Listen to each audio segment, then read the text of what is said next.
Be the change. Be the change. And the sun is rising out there every morning. Sun is rising. Every morning is a chance to take a look at where you're at. Take a look at where you're at, see if this is where you want to be, and then make a decision. Make a decision to embrace your life. Make a decision to take out your full potential. Make a decision to, I don't know, utilize the space and time that we have here on planet Earth to the best of our ability, taking out your full potential, thriving, having fun, doing things that excite you, stepping up and into your power. And every single moment now and every other moment now that is happening is an invitation for us humans to lean back into the moment, and be present. Chaotic mind, peaceful mind. It's a travel. It's if you want to be happy in your life, you want to feel joy, you want to be happy, have all the good things, be excited and all that good stuff, then the journey that you as a soul is invited to take to find that treasure is from overwhelmed, mind overactive, into presence. That's the journey. And once you reach that goal, you can do whatever you want to do. Like, you can do all the things that you are currently doing, but you're going to do it with presence. You can do everything that you want to do, but you will do it with presence. And when you do it with presence, what that really means is that you are connected to the Creator. And do you think there's any other place that you will find any better ideas or any more answers or any more wisdom or any more joy or anything more than in the presence of the Creator?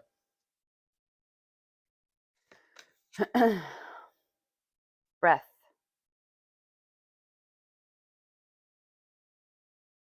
Breath is life. Return to breath. Calm the mind. That's exactly what it says. Calm the mind. Go from overwhelmed or overthinking, or like being a big head, like one big head with two shoes on it. Breathing will help you on that journey from overwhelmed into peace, inner peace. Breathing will help you do that. Breath. And every single moment of the day is an invitation to be conscious about your breathing. Be conscious about what your body is doing to you, for you. Be conscious. And pay a little bit attention to it. It will take you into the moment. And that's where you're going to find the joy. That's where you're going to find everything that you are looking for out there. So it's well worth exploring. Blue, the voice. Speaking our truth. Even if it's not like always the thing that people want to hear, sometimes you just got to say it anyway. Because it's your truth, and everybody else doesn't have to be aligned with your truth. Because of the work that you've done, you're gonna maybe differ a little bit from the other people because you have done this work.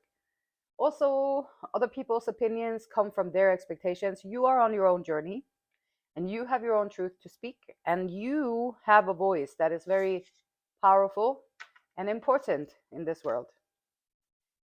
And with the solar plexus chakra, yellow. Breathe the frequency of the solar plexus chakra, the yellow flower of life. It supports our sense of self, our personal power, and our willpower, as well as our knowing of who we are and what our contribution is to the whole. Solar plexus chakra is about your personal power. We hold a lot of tension throughout the life. When you get fearful, when you lock up, or if you freeze, or if you have any of these trauma responses in your body, you're going to feel it right there. And that's where you're going to feel the fear at the first, just like a claw in your solar plexus chakra, because something is about to, with the fear, is that something is about to take your personal power away. And that's when you feel it in this center, because that's where your personal power is represented in the body. So the solar plexus chakra is setting boundaries. It is speaking your mind. It is having compassion with yourself and allowing yourself to make mistakes like you would other people. Solar plexus chakra is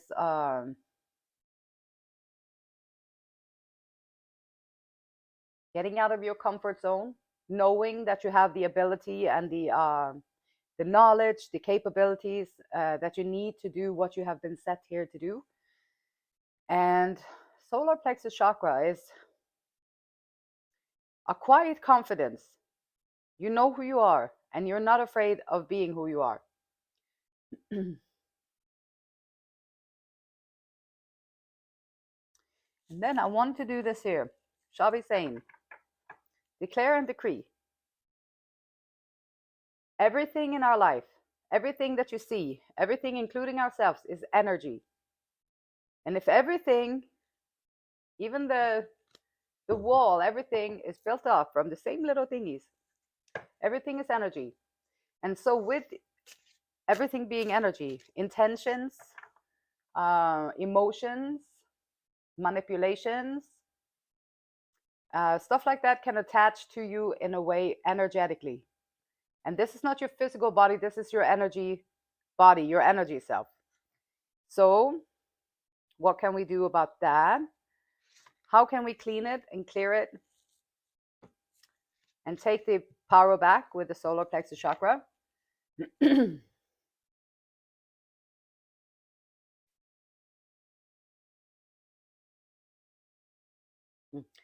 All spell work. So this is recommended to write it down on a piece of paper and burn it. And this is the blue again. So this is about the voice again, like speaking your truth.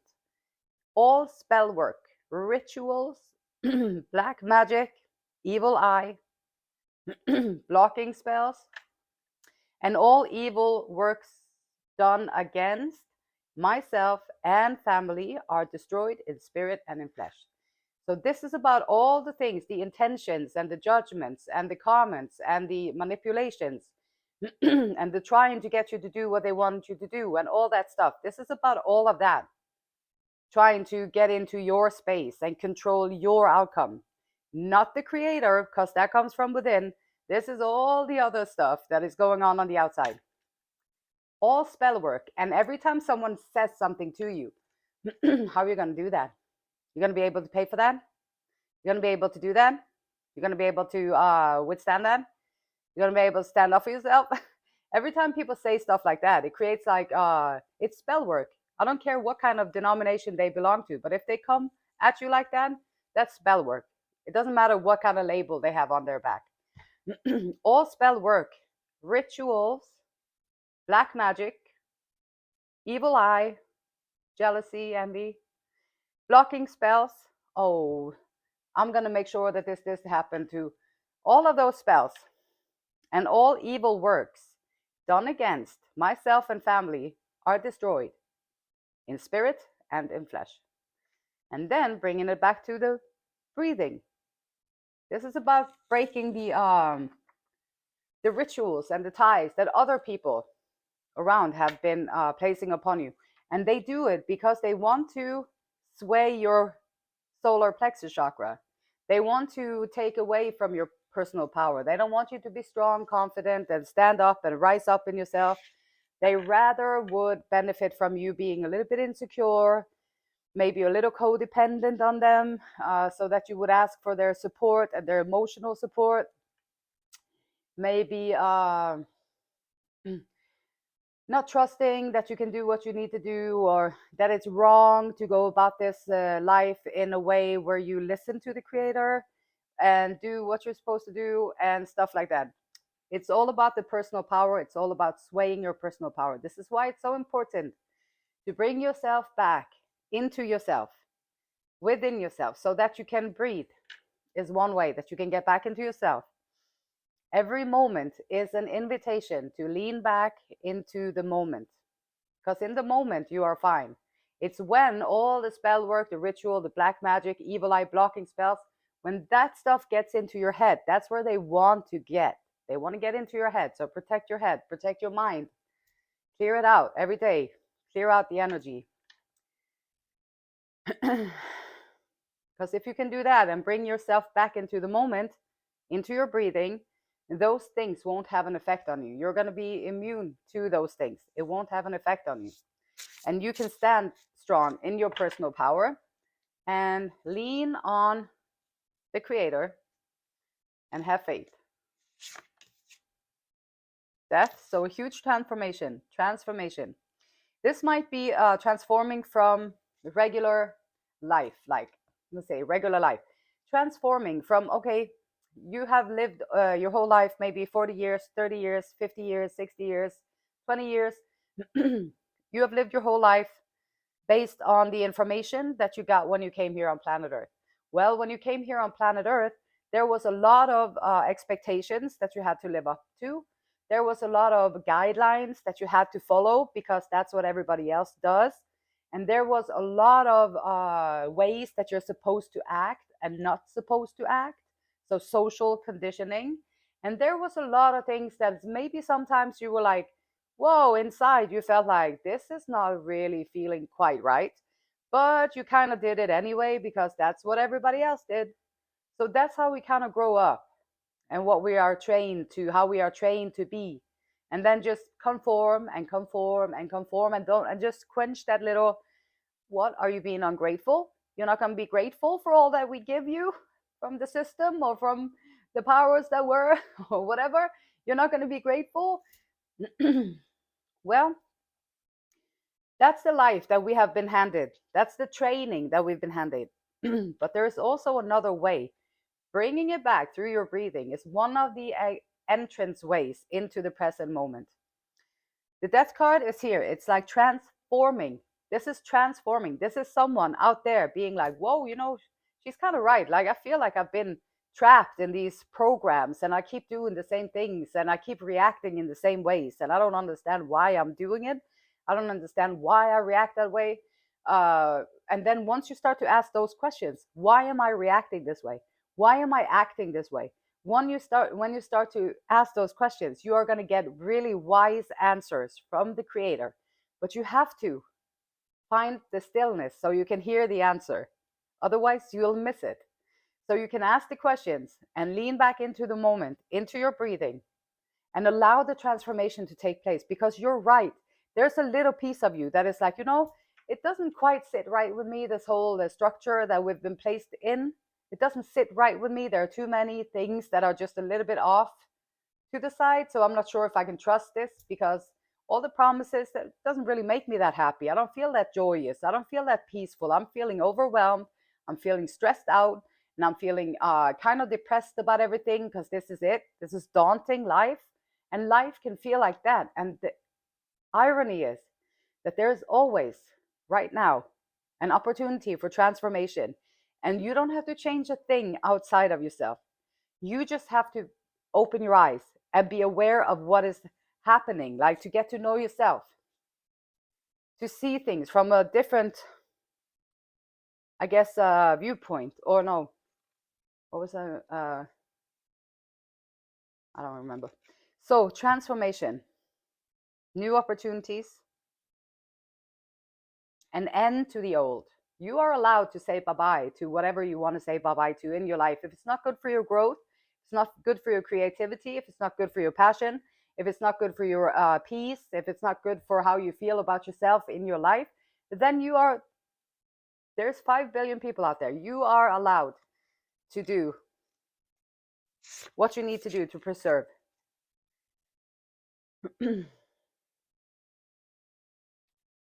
And one of the things that keep us from our potential is our mind, which we already talked about. So here we have the Eight of Swords, which is this is the people around you this is when the people around you has already gotten into your head. So the spell work, the rituals, the black magic, evil eye, blocking spells, and all evil works done against myself and family are destroyed in spirit and in flesh. Eight of Swords is someone who has all of that stuff going on in their mind. This can be someone who has been told these things from you were a child.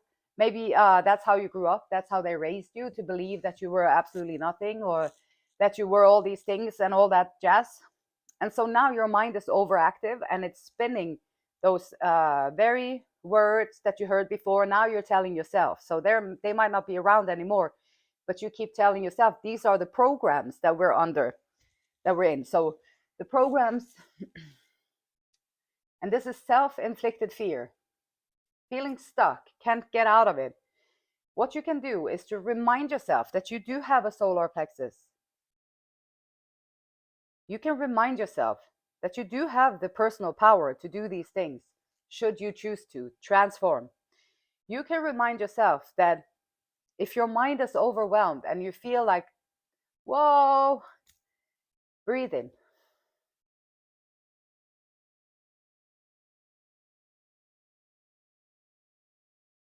And you can hear the breathing, you can feel the breathing, you can feel it, what it's doing, and bring yourself back into the moment. It's going to take a little bit of practice to release all those self-inflicting fears.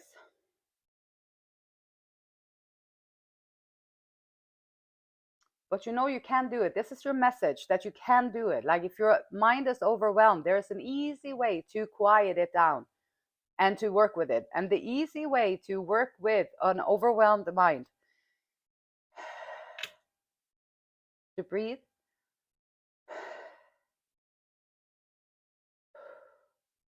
into the moment. And right now, right here, right now, do you have a problem right here, right now? No? Okay. So that's a good thing. Now you don't have a problem. Then you can relax a little bit. And then you can figure out what to do with things in your life that you got to deal with. But right at this moment,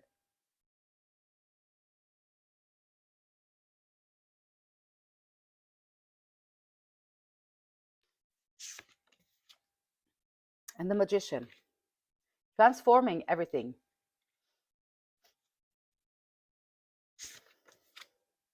And the King of Wands.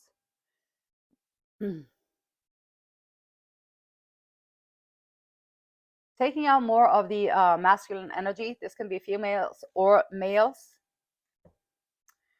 Bringing out more of the masculine energies, taking care of yourself, taking care of business, structure, bringing in your finances, taking care of all the structure, everything, the masculine things, fixing things, make sure that things get done, all that stuff. Bringing out that. And then the Magician is like, you can transmute and you can transform those heavy thoughts. You don't want to bring that into your future. You are doing the work, or maybe you're starting today to allow the transformation to take place so that you can bring out this leadership, this passionate, caring, kind, strong, assertive, beautiful leader. So you can show others the way to their awakening and to their personal power, and how they can find their breathing and find their peace and the joy in the moment. You can transmute all of these things, and you know it. It's on in the subconscious. So when you go within and you get to know yourself, what are your triggers? How do you feel around certain things? These are your, like, when you walk into the day after this message today, you walk through, into your life. So here's your soul with the ego on it. So you're walking into your life. And then something happens and they said something, and then you lashed out back. That was your pain body. That is one of your triggers. And then you might ask yourself, why did I react so harshly in that situation? Why did I react so harshly with that? And then, for example, one example in my own life. So I'm at work yesterday. I'm doing this work in a little room by myself. So I'm doing all these things. It's very meticulous. You have to be very organized. You got to do this. And then it was off. So I asked the manager to come in and help me. And she comes in. And my body is, because of trauma responses, I react. Instead of being grateful that she comes in to help me out, my body goes into freeze mode. So, and when it goes into freeze mode from the trauma response, my body just, it just stops in pause, and my brain, it just stops thinking, and I can't function. And I just, and that is something that I learned to do to shield myself, to protect myself from dangerous situations when I was younger, when I didn't have any choice, right? So I'm asking myself, how that is an unnatural reaction to what is going on in the moment. And these are my teachers, and this is my trigger. Like, why did I get so triggered by that? And how can I better deal with it in the future? Because it's not a good place to be in, to having to react like that is not a good combination with being at work, trying to do meticulous work and trying to figure out like problem solving and stuff like that. You can't just freeze your brain and stop thinking, freeze your body and stop moving and stuff like that, because it doesn't work very well in that situation. So transmuting that, that is one lesson that I'm working on these days. And you're going to find that when you take yourself, your soul, your shield, your ego, you go out there in the world, do your thing, live your life, you're going to find that people are going to trigger you. And these are going to be your teachers. So when it happens, when you react out of proportion to the present moment, what is actually going on? This is out of proportion. I'm reacting. Why am I reacting so harshly to it? This is your teacher. Breathing back into the moment. Ask the creator, like, why am I reacting so harshly to this? Why is this happening? Like, and there might be a pattern, a program within yourself that you are going to be made aware of. And what you are aware of, you can change it. And then you are transmuting old pain into something beautiful that is going to work for your personal power, going to help you get out of the overwhelmedness of life and into the peace and the present and the gift of the moment. Breathing, breathing, breathing. It's an anchor in the day-to-day living. Every moment you can choose to breathe and then be present in there. It'll take you out of the overwhelmedness into the moment. Esther and Abraham Hicks says, I've been trying this out and this is pretty smart. This is helping me, and I'm sure it will help you too if you should choose to do it. This is what Esther and Abraham Hicks, they call it the segment intending process. So basically it's like your life is like, here you are, soul with the ego shield on it, and next thing you're going to do in your life is your next segment. So how do you want that segment to play out? And then you put intention into this next segment and you visualize how you would love for it to play out. Just that one segment, and then you bring yourself with your breathing back into yourself and walk with your two shoes present. Not with a big head with two shoes on it, but actually your legs are under you and you are walking solidly with confidence into this next segment that you had just visualized and put intention to in your mind. Your life is going to change just by doing that little thing. And the value of the segment intending process is to encourage you to pause many times during the day to say, this is what I want from this period of my life experience. I want it and I expect it. And as you set forth those powerful words, you become what we call a selective sifter. You attract into your experience what you want. And the beautiful light in me, it honors, loves, and respects the same beautiful light in you. Till next time, namaste.